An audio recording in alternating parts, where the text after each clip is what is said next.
Good evening and thanks for joining us. I'm Chief Meteorologist Jesse Gunkel, and thanks for joining our digital session here. I just want to get everybody prepared for what potentially could happen heading into tomorrow. We could be in store for another active day, very similar to what we saw just about 1 week ago. And here's the concern. It looks like most of the energy has lifted a little bit further north into portions of northern Mississippi and Alabama and now Tennessee. That's where the moderate risk currently sits at this point. For us, however, we're still looking at the possibility that we could see an outlier at the tail end of this front that's going to be pushing through eventually. You see that low, which is going to drive up towards the northeast. Well, at the surface, there's also a cold front. That's where we could see more storms ignite. And as we move into tomorrow, we're going to have to watch it closely, see how the day really sets up for us. Do we get that ample heating? Do we get that sunshine? The clouds break a little bit, because that could really elevate and ramp up our severe weather threat as we head into those afternoon hours. And right now, it seems like that window is going to be between 11 and probably about 4 o'clock for us,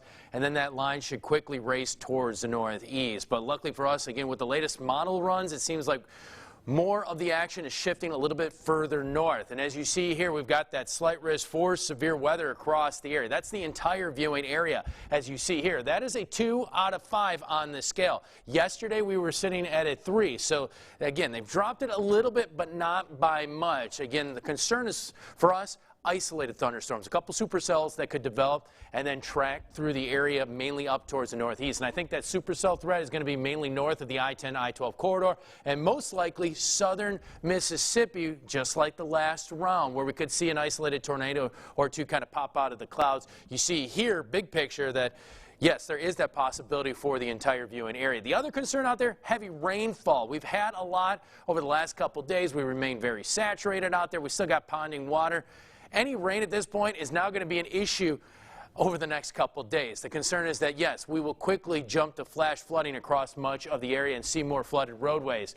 And again, for us tomorrow, it's going to be a few isolated cells. Otherwise, I think that main line should drive through by early evening, and then the overall threat should diminish as we head into the evening hours. So here you go. Next 12 hours, we still got a couple thunderstorms. The majority of those storms have lifted into southern Mississippi. Then we'll get a little bit of a lull, a break for a few hours. Notice by the time we get to late morning, a few scattered storms, and then a lot, obviously between noon and probably about 4 o'clock, that's going to be the main window, and you'll see those storms finally taper off heading into the evening hours. So I think the storm should be out of here by the time we get to that evening commute. So watching our future track here, and this is the best timing.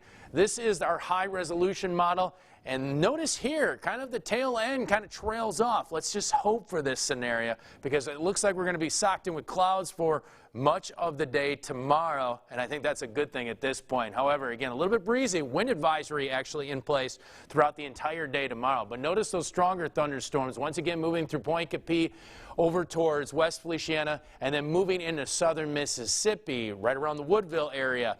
Those are the areas of concern as those storms lift up into southern and central Mississippi. And then you see by the time we get to about 10, those storms are out of here and a little bit of trailing cloud cover, and then we're back into a nice quiet pattern after that. But the concern is, yes, we do get a couple heavy pockets out there. Luckily, rain estimates have dropped, and that's a good thing. For most areas, less than an inch now, and you see they've actually dropped a couple parishes on the western edge.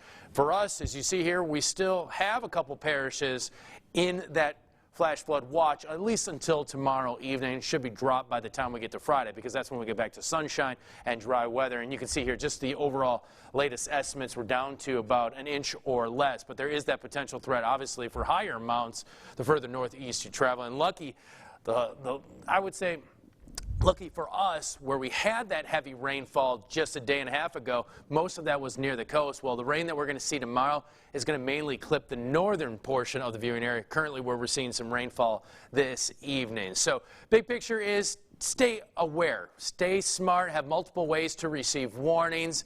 And again, just watch us. We'll have the latest information tomorrow morning on our newscast, and we're going to continue to keep you obviously updated throughout those afternoon hours. And just make sure you download our app. You get streaming video. It gives you all the alerts that you need to stay safe, especially if the power goes out. You at least need to charge that phone and take it with you and get to that safe place. Thanks for joining us this evening, and please stay safe.